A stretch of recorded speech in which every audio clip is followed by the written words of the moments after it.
Bom dia, povo de Deus! Hoje é quinta-feira, hoje, né? Dia 9/10/2025. E o capítulo hoje também é o capítulo 10, né? 2 Samuel, capítulo 10. Davi derrota os amonitas e os sírios. Vamos ver aqui como Davi se comportou aqui nessa guerra, né?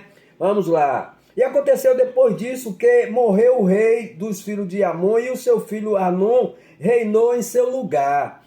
Então Davi disse: usarei de beneficência com Hanon, filho de Naás, como seu pai usou de beneficência comigo. E Davi enviou a consolá-lo pelo ministério dos seus servos acerca do seu pai, e vieram os servos de Davi à terra dos filhos de Amon. Os servos deles foram lá, veja o que aconteceu, hein? Então disseram os príncipes dos filhos de Amon ao seu senhor: porventura honra Davi o teu pai aos teus olhos, porque te enviou consoladores? Porventura não te enviou Davi os seus servos para reconhecerem esta cidade e para espiá-la, para transtorná-la, né? Veja o que eles falaram aqui, né?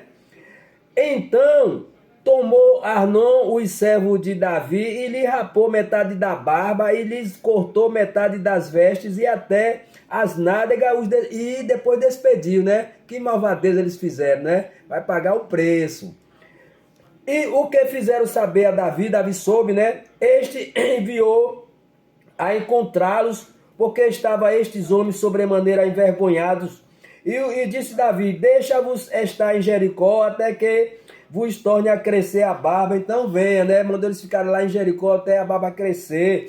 Vendo, pois, os filhos de Amon que se tinha feito abomináveis para Davi, enviaram os filhos de Amon e alugaram dos sírios de Bet-Reob, dos sírios de Zobá, 20.000 homens de pé, e do rei Macá 1.000 homens, dos homens de Tobi 12.000 homens, né? Se prepararam para guerrear contra Davi, né? O que, ouvindo Davi, enviou contra eles a Joabe, que todo o exército e Joabe com todos os exércitos dos valentes. E saíram os filhos de Amon e ordenaram a batalha à entrada da porta, mas os sírios de Zobá e Reob e os homens de Tobi e Maaca estavam parte do campo. Vendo, pois, Joabe que estava preparada contra ele à frente da batalha, por diante e por trás, né, pela frente e por trás, escolheu dentre todos os escolhidos de Israel e formou uma linha contra os sírios. E o resto do povo entregou na mão de Abissai, seu irmão, o qual o formou em linha contra os filhos de Amon. Estava preparada a guerra, né? E disse: se os sírios forem mais fortes do que eu, tu me virás em socorro, né? E se os filhos de Amon forem mais fortes do que tu, eu irei ao socorro de você. Eles se combinaram, né? Esforça-te, pois, e esforcemo-nos pelo nosso povo e pela cidade de nosso Deus, e faça o Senhor então o que bem parecer aos seus olhos. Ele falou. Então se achegou Joabe e o povo que estava com ele a peleja contra os sírios, e estes fugiram diante dele, né? Lá na guerra. E vendo os filhos de Amon que os sírios fugiam, também eles fugiram de diante de Abissai e entraram na cidade. E voltou Joabe dos filhos de Amon e veio para Jerusalém. Vendo, pois, os sírios que tinham sido feridos diante de Israel, tornaram a refazer-se. E enviou Adadezer e fez sair os sírios que estavam de uma outra banda do rio e vieram a Elã. E Sobaque, chefe dos exércitos de Adadezer, marchava diante deles. Do que informou Davi, ajuntou a todo Israel e passou o Jordão e veio a Elã. E os sírios se puseram em ordem contra Davi e pelejaram contra ele. Porém, os sírios fugiram diante de Israel e Davi feriu dentre os sírios aos homens de 700 carros e 40.000 homens de cavalo.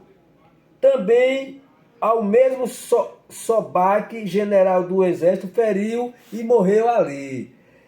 Vendo, pois, todos os reis, servos de Adadezer, que havia ficado mal diante de Israel, fizeram paz com Israel e o serviram. E temeram os sírios de socorrer mais os filhos de Amon. Nunca mais eles vão socorrer os filhos de Amon, né? Os sírios, né? Porque Davi era forte, porque Davi estava com Deus. Deus protegia sempre Davi, né? E você é protegido do Senhor? Se for, amém, né? Porque Deus está sempre conosco para nos proteger. Capítulo 11, o próximo capítulo. Davi comete um adultério e homicídio. Nessa história aqui é fantástica, todo mundo conhece, né? Davi cometeu aquele adultério com a Betseba, né? E é uma história maravilhosa. Essa história aqui é triste, né? Porque Davi pecou aqui. Davi era um homem segundo o coração de Deus, não resistiu aqui, né? Ficou lá na varanda dele vendo Betseba lá se banhando e aí, né, desejou. Amém? Você, o que acha disso aqui? A gente é falho, né? Davi errou feio aqui, mas pagou o preço. Vamos ver essa história, né? Próximo capítulo 11. Amém, Deus abençoe.